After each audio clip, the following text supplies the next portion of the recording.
Meta and Apple are facing massive fines overseas, and remote workers for Google are being forced back into the office.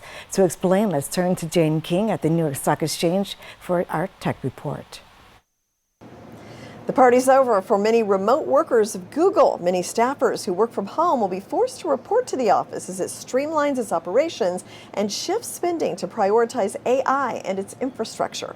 Citing internal documents obtained by CNBC, if remote Google workers don't start showing up to the closest office for the hybrid work schedule, they are at risk of losing their jobs.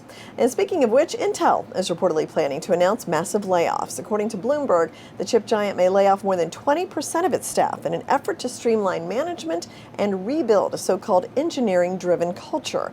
This latest round of layoffs follows a previous round in 2024 when Intel announced plans to cut about 15,000 jobs.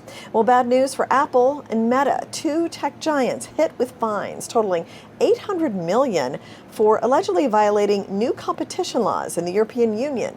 EU regulators fined Apple $570 million for preventing app makers from directing users to cheaper options outside the App Store.